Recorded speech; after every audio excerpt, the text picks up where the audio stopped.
yang mau kita perhatikan yang terakhir di dalam Perjanjian Baru, yaitu Yohanes 16 ayat 22.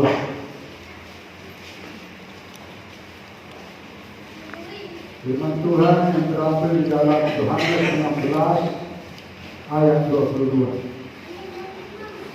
Saya mau kita sama-sama membaca firman Tuhan ini dengan hitungan yang ketiga. Kalau sudah ditemukan, katakan amin. 1, 2, 3.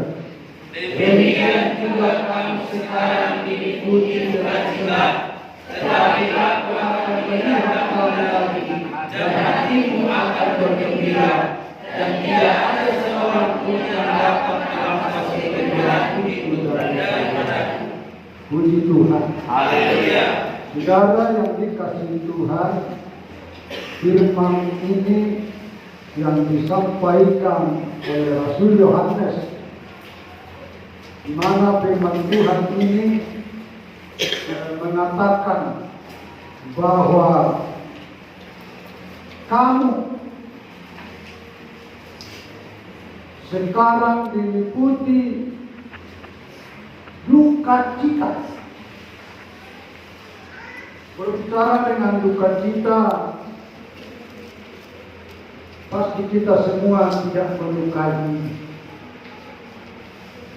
Tak seorang pun yang pernah mendoakan supaya dia berduka cita.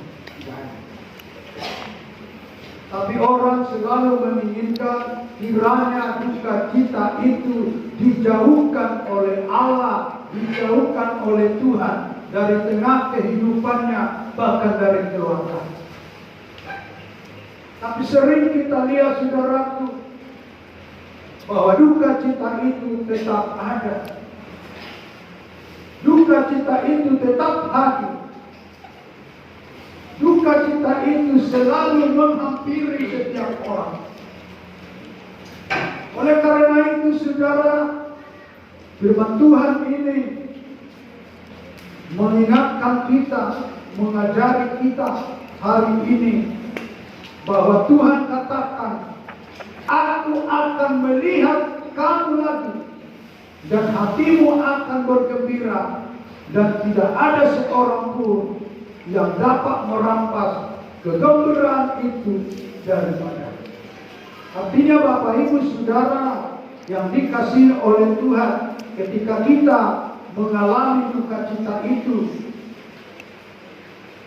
di balik itu Tuhan rancangkan, Tuhan berikan sebuah kegembiraan yang begitu luar biasa untuk dapat mengobati duka cita yang begitu dalam tadi, supaya yang berduka cita itu merasakan kegembiraan yang sangat luar biasa. Dan hari ini, kalau perikop firman Tuhan ini, duka cita yang mendahului kemenangan. Duka cita yang mendahului kemenangan. Kalau kita renungkan perikopnya ini, begitu indah, begitu baik. Kalau duka cita mendahului kemenangan. Yang paling pahit ketika kemenangan mendahului duka cita, apa kira-kira terjadi? Kesusahan. Yang pertamanya dia menang, tapi endingnya, saudaraku, hanya duka, hanya duka, hanya duka. Tapi firman Tuhan ini menjelaskan duka cita pertama, baru kita dapatkan itu kemenangan. Jadi dulu firman Tuhan hari itu menang oleh karena Yesus. Sebab tanpa Yesus tidak akan ada kemenangan. Sehingga dia katakan tadi, ketika kita berduka cita, maka Tuhan melihat bahwa ada kegembiraan di dalam setiap kehidupan orang. Puji Tuhan. Kita Kita tahu saudara yang dikasih Tuhan, bahwa tidak ada seorang dapat menang tanpa melalui ujian, tanpa melalui testing. Misalnya, kalau anak-anak kita ini nanti tes melamar ke muka bumi, pasti diuji, pasti ada tesnya. Apakah itu tes medikal, apakah itu tes tertulis, apakah itu tes interview. Ketika mereka menghadapi ini, ketika hal ini, mereka seakan-akan berduka. Bagaimana ya, terima enggak ya, menang enggak ya? Gimana soalnya ya? Seakan-akan ada duka dalam hatinya, ada ketakutan. Itu yang digambarkan oleh firman Tuhan ini. Ada duka, ada duka cita. Tapi ketika mereka nanti sudah selesai ikuti ini, lalu mereka akan mendapatkan kemenangan-kemenangan yang Tuhan berikan, yang Tuhan lakukan, yang Tuhan kerjakan, yang Tuhan hadirkan adalah kemenangan yang dimiliki oleh setiap orang yang setia dan percaya kepada Tuhan. Puji Tuhan. Saudara yang dikasihi oleh Tuhan, mengalami duka, mengalami persoalan, pasti dialami setiap orang. Kalau kita ditanya, pernah kamu berduka? Pernah. Walaupun anak-anak kita ini masih kecil, kalau ditanya pernah berduka, orang tua masih hidup, kedua-duanya. Tapi saya pernah berduka loh, ketika kakek saya, diri saya meninggal. Kalau ditanya orang tua, iya, saya berduka ketika orang tua saya dipanggil. Ketika keluarga kami kurang sehat, kurang enak, kami semua berduka. Tapi Tuhan katakan itu adalah saudaraku yang dikasihi oleh Tuhan, bahwa duka cita ini mendahului kemenangan-kemenangan. Dan tujuan kita sebenarnya adalah mendapatkan kemenangan yang daripada Tuhan, kemenangan yang daripada sorga. Dan itulah yang diceritakan oleh orang percaya, orang-orang pengikut Tuhan yang setia dan taat di air sama. Nah, yang menjadi pertanyaan bagi kita, saudaraku yang dikasihi Tuhan, ketika kita berjalan di air zaman ini, bahwa firman Tuhan ini katakan bahwa kita akan memperoleh kemenangan. Lalu pertanyaannya, bagaimana, apa yang kita miliki supaya kita dapatkan itu kemenangan yang dijanjikan oleh Tuhan ini? Apa yang kita kerjakan, apa yang kita miliki supaya kita dapat gapai ini kemenangan-kemenangan yang daripada Allah itu, kemenangan-kemenangan yang dari surga itu, kemenangan-kemenangan yang dijanjikan Yesus itu. Apa yang kita miliki orang Kristen, saudara-saudara yang dikasihi? Ada beberapa hal yang mau kita miliki, yang disampaikan oleh firman Tuhan ini. Yang kita lihat yang pertama, saudaraku, adalah bersukacita senantiasa. Ini yang pertama, kita lihat ini di dalam 1 Tesalonika ayat 16. Yang dimiliki oleh orang percaya, oleh orang-orang pengikut Tuhan, supaya mereka tetap Bapak mendapatkan kemenangan itu. Mereka itu atau saudara dan saya harus tetap saudara bersukacita di dalam Tuhan. Kita lihat ini dalam 1 Tesalonika 5 ayat 16 dikatakan, kita sama-sama baca ayat 16. 1, 2, 3. Bersukacitalah senantiasa. Ini yang perlu kita miliki, saudara. Sukacita yang dari Tuhan ini sukacita yang daripada Yesus ini. Sebab banyak orang tidak memiliki sukacita. Memang sangat berat. Bagaimana kami bersukacita sedang begini, sedang bergono. Tapi kita mau imani, percayai firman Tuhan ini. Dia dan kami berkuasa dan mampu sanggup menolong kita, memberikan kita kekuatan. Bahwa firman Tuhan katakan, bersukacitalah senantiasa.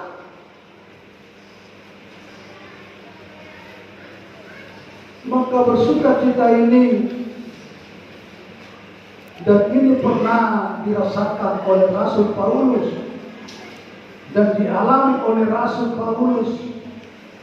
Bagaimana Rasul Paulus dapat bersukacita ketika dia ada di penjara, saudara. Dan di dalam penjara itu, oleh karena sukacita Rasul Paulus, maka dia mampu dan sanggup untuk menulis surat, untuk menguatkan saudara-saudaranya, orang-orang percaya yang ada di Filipi waktu itu. Dan dia berkata, supaya orang-orang Filipi, orang pengikut Tuhan itu, ada bersukacita. Dan dia dirasakan oleh Rasul Paulus. Maka dia berani, saudaraku, mengatakan, bersukacitalah. Sekali lagi saya katakan, bersukacitalah. Dalam Filipi 4 ayat 4. Rasul Paulus, saudara, dapat bersukacita. Sekalipun dia di penjara, sekalipun batinnya tertekan, jiwanya tertekan. Namun kita lihat bahwa Rasul Paulus ini mampu berkata, bersukacitalah. Sekali lagi saya katakan, bersukacita. Luar biasa, saudaraku.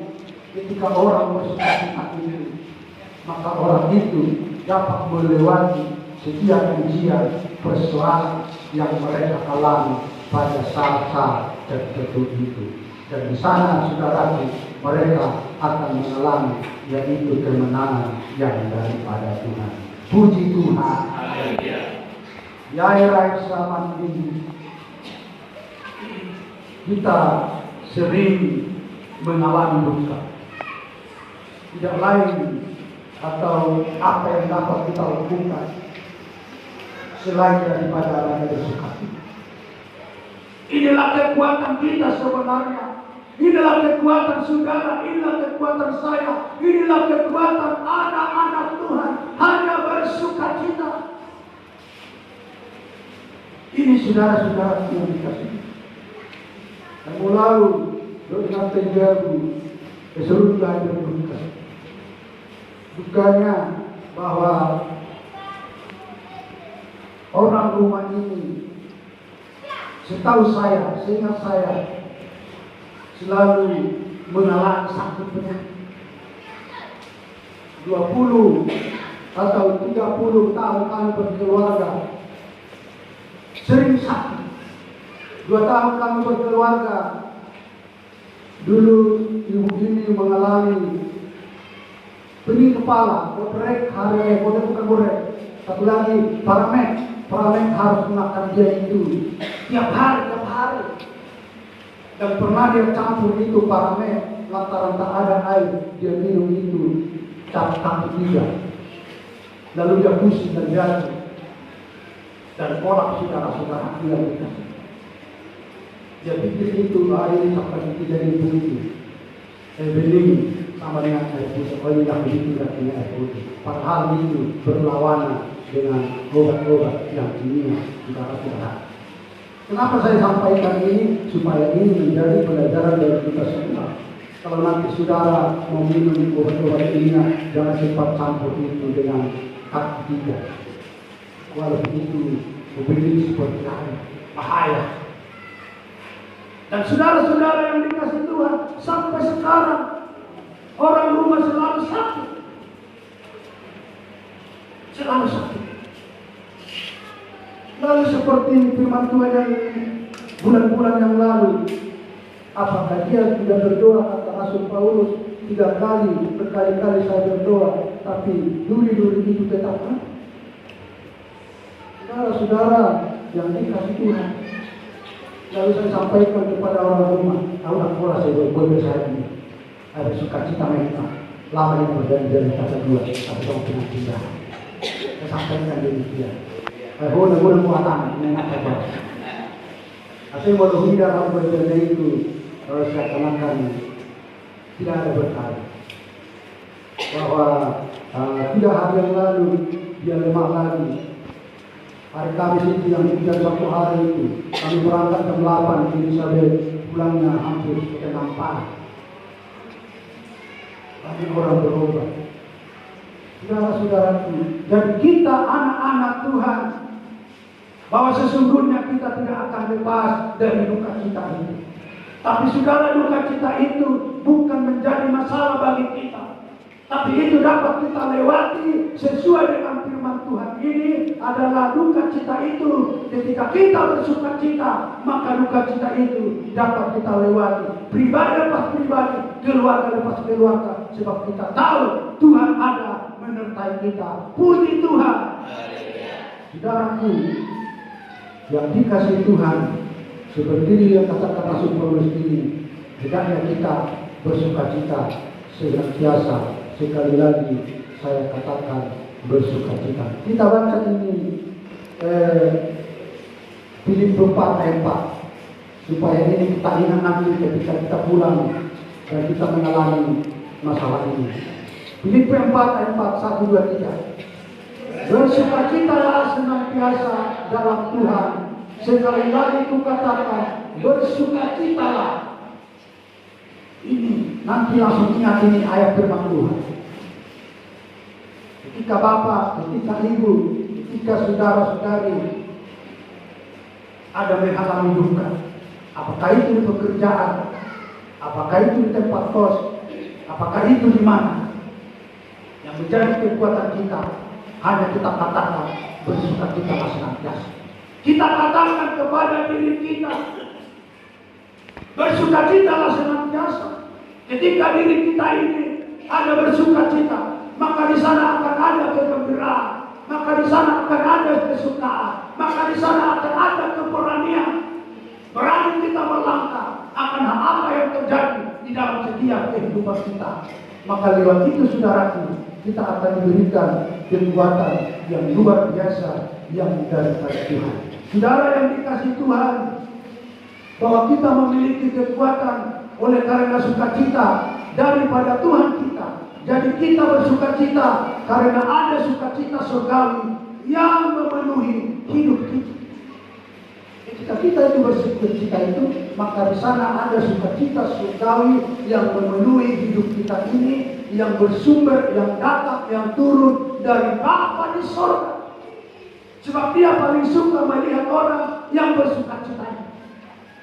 Tapi kalau dia lihat orang itu lemah, tidak ada semangat, walaupun dia bilang, Tuhan katakan, marilah yang berbeban berat dan berletih lesu, engkau akan kusegarkan, kata Tuhan. Mereka itu tak dengar, telinganya ditutup, tapi mereka itu senantiasa selalu lesu, lemah, tak berdaya. Mulu hatabat atau kosong namaru. Lupa namaru. Mulu bahasa ada tujuh orang asal namaru mau anakku, oman. Aku di sini mungkin. Itu orang tua saya ini lemah, lesu.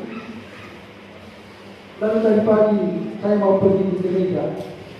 Saya ada peliharaan ayam 4 ekor, diberikan pendeta butar-butar, butar-butar. Saya lihat tadi yang saat itu lemah, lesu. Ahli di mana ya ini? Masuk cita orang yang meneliti kewenangan saya tadi. Jadi kalau saya bilang sama sekali, kasih dulu buat saya itu besok sama ayam kita ini. Ini saudara-saudara yang kita. Jadi oleh karena itu firman Tuhan ini mengingatkan kepada kita, kita harus bersukacita. Puji Tuhan. Dan yang kedua, saudara-saudara yang dikasih Tuhan, firman Tuhan katakan ini dalam 1 Tesalonika 5 ayat 18 dikatakan, mengucap syukurlah dalam segala hal, sebab itulah yang dikehendaki Allah di hadapan Yesus bagi kamu.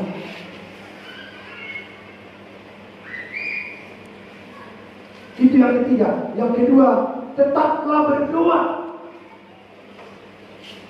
Setelah kita tadi bersukacita, baru kita tetap berdoa. Sebab ketiga hal inilah sebenarnya kunci kekuatan orang Kristen. Saudara dan saya sudah bersukacita, mari kita tetap berdoa. Berdoa itu dalam bahasa aslinya adiatetos. Adiatetos artinya berulang-ulang, terus menerus, tak jemu-jemu. Berdoa kepada Allah yang memiliki otoritas, yang memiliki kekuatan, yang memiliki kemampuan, yang memiliki saudara-saudaraku kemampuan memberikan pertolongan yang luar biasa. Maka kita tidak jemu-jemu berdoa, tidak henti-henti berdoa. Maka kita terus-menerus berdoa. Artinya saudaraku yang dikasih Tuhan, seperti apa yang dimaksudkan firman Tuhan ini, tidak jemu-jemu. Kalau kita lihat ini di dalam Lukas, tidak jemu-jemu ini. Kita coba lihat dalam Lukas 18 ayat 1. Lukas 18 ayat 1. Tolong ada yang dapatkan dibaca ayat 1. Apa dikatakan di sana? Kata apa yang dikatakan? Yesus mengatakan suatu firman Tuhan.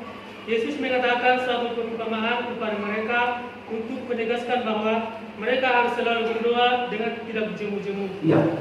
Jadi berdoa itu atetos itu tadi tidak jemu-jemu kata Lukas. Jadi kita tidak jemu-jemu berdoa kepada Tuhan, terus-menerus berdoa kepada Tuhan. Kenapa kita terus berdoa kepada Tuhan, saudara? Kita tahu banyak iblis, kita tahu banyak setan, kita banyak kelemahan. Dan ketika kita berdoa, di sana ada kekuatan yang luar biasa yang Tuhan berikan bagi saudara dan bagi saya. Sebab itulah sebenarnya nama seorang Kristen. Doa ini, mula lupa doa kita berdoa, lemah doa kita, semua ayat-ayat yang berpentingan ini. Tapi ketika kita berdoa, mulai pagi, kita berdoa kepada Tuhan. Di sana ada hadir Roh Kudus, ada menjamah, ada memberikan semangat, ada memberikan kehangatan. Ketika orang yang tidak suka berdoa, yang lupa berdoa itu, rasanya badan ini. Lalu ketika kita berdoa, ada kekuatan. Setelah kita berikan itu nyanyian atau pujian penyembahan, rasa-rasanya Tuhan itu hadir dalam hidup kita, menaungi hidup kita. Lalu di sana saudaraku akan kita mencucurkan air mata. Sebab kita dapat merasakan kehadiran Allah, kehadiran Tuhan di dalam setiap hidup kita. Maka firman Tuhan katakan, ketika kamu berdoa, pergilah ke kamar dan tutuplah. Artinya kita berhubungan, tidak jemu-jemu kepada Tuhan. Puji Tuhan. Ini yang dimaksudkan oleh firman Tuhan ini, saudaraku, supaya kita memiliki kekuatan itu, kita tetap berdoa kepada Tuhan. Maksudnya Tuhan, saudaraku, tidak berdoa bukan artinya kita berdoa dari jam ke jam sampai besok. Tidak. Kalau tanya kita kalau tidur sore terus berjam-jam terus, karena apa itu ada. Tapi yang Tuhan katakan ini tidak henti-henti. Tadi pagi kita berdoa, siang kita berdoa, sore kita bisa berdoa, malam kita berdoa. Dan kita amini, yakini, imani doa kita ini akan dijawab dan didengarkan oleh Tuhan. Maka orang bilang yang lain katakan, orang labora bekerja sambil berdoa. Kalau saya katakan, saya tadi berdoalah sambil bekerja. Ada amin? Berdoa sambil bekerja. Pekerjaan itu sebenarnya samping-samping. Tapi di sana nanti supaya dinikmati oleh ini saudaraku yang menjadi kita miliki oleh orang-orang percaya ketika kita berjalan di tengah-tengah ini. Jadi oleh karena itu, mari kita lihat jemu-jemu berdoa kepada kita, mendoakan anak-anak kita, mendoakan keluarga kita, mendoakan saudara-saudara kita. Kalau kita berdoa saudaraku yang kita hidup akan memakan waktu. Kalau saya lihat, saya bukan sok menyampaikan. Kalau saya berdoa, saya hitung jemaat kita kalian, jemaat Tuhan adalah 40 lebih keluarga. Yang saya berdoa sama keluarga, saya lihat ini sudah hampir 1 lebih saya berdoa. Ini sudah waktu yang dikasih. Dan kita mau belajar berdoa, mendoakan saudara kita. Ada kita 40 lebih keluarga, kali 2 80 tambah anak 3, 240 orang. Kita semua. Dan ini sekarang kita doakan. Ini tugas kita. Bukan hanya tugas pendeta, bukan hanya tugas guru, bukan hanya tugas sentura, tapi ini tugas kita umat-umat Tuhan untuk saling mendoakan. Mulai pagi, kapan waktunya teringat saudara kita doakan. Maka di sana ada satu seperti menara doa yang dialirkan oleh Tuhan sampai kepada kehidupan saudara-saudara kita. Puji Tuhan. Mulai nanti malam kita berdoa. Kita mendoakan pendeta kita mendoakan guru kita. Tapi saya tidak tahu entah saudara pernah doakan saya. Tapi saya percaya saudara pasti doakan saudara dari saya adalah milik Tuhan. Puji Tuhan. Yang ketiga, saudara-saudara yang dikasih Tuhan, supaya kita memiliki menghadapi duka cita itu. Firman Tuhan dalam ayat 18 tadi itu dikatakan mengucap syukurlah dalam segala hal, sebab itulah yang dikehendaki Tuhan daripada. Mengucap syukur artinya saudara-saudara berterima kasih. Orang-orang tebusan Tuhan harus tahu berterima kasih. Harus tahu mengucap syukur kepada Tuhan. Kenapa kita mengucap syukur saudara? Karena Tuhan kita itu baik. Sungguh baik, amat baik. Dia rela mati. Dia berikan nyawanya. Darahnya tercurah hanya untuk saudara dan saya. Sesungguhnya amat baik Tuhan itu. Amat baik Yesus itu bagi saudara dan bagi saya. Layak saudara dan saya berterima kasih kepada Yesus. Terima kasih Tuhan. Ketika kita merenungkan hidup kita ini, betapa banyaknya Tuhan berikan bagi saudara dan bagi saya bila dibanding yang kita berikan kepada Tuhan. Kalau kita hidup saudaraku, paling 1 bulan 4 kali kita datang memuliakan Tuhan dalam rumah Tuhan ini. 4 kali hari Jumat, 4 kali lagi kaum ibu, 4 kali lagi kaum bapak. Hanya berapa kali kita datang kepada Tuhan. Apalagi kita kalau disibukkan situasi, saudara yang dikasih Tuhan, sangat sedikit waktu kita kepada Tuhan. Tapi kita lihat sampai hari ini Tuhan berikan kita napas kehidupan. Tuhan berikan kita kesehatan. Tuhan berikan kita berkah. Apakah kita tidak layak mengucap syukur, berterima kasih kepada Tuhan kita itu? Mengucap syukur ini dalam bahasa aslinya ekaristor. Berterima kasih kepada Tuhan. Hanya kepada Tuhan kita berterima kasih. Hanya kepada Yesus kita berterima kasih. Sebab kita tahu Dia yang menjamin, memelihara setiap hidup kita. Sebab hidup seseorang itu tak satu pun yang dapat, saudaraku, memperpanjang hingga firman Tuhan yang lain, bahwa kita itu tidak dapat memperpanjang satu hasta umur kita. Kalau sudah Tuhan katakan hanya segini, maka segini. Kalau Tuhan katakan tambah lagi 15 tahun lagi umurmu, maka tambah. Jadi oleh karena itu, sebagai orang-orang percaya tebusan Tuhan, kita mau sadar dan kita mau tahu bahwa kita ada sebagaimana ada hingga hari ini, tidak lain tidak bukan oleh karena anugerah Tuhan, kasih karunia Tuhan. Maka kita berterima kasih kepada Tuhan karena telah terlebih dahulu Tuhan mengasihi saudara dan mengasihi saya hingga pagi hari ini. Tuhan berikan kita nafas kehidupan, saudara-saudara. Kalau kita lihat orang-orang yang sudah meninggalkan kita, bukan artinya kita mengatakan bahwa Tuhan itu tidak ada bagi mereka. Ada. Tapi kita bersyukur kalau sampai hari ini masih Tuhan berikan, yaitu nafas kehidupan kepada kita, saudaraku yang bisa hidup.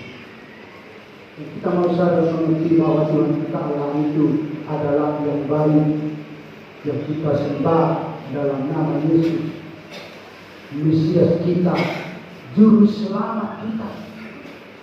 Mesias kita, Juru Selamat pribadi kita. Sering kita berkata, oh karena itulah, karena beginilah.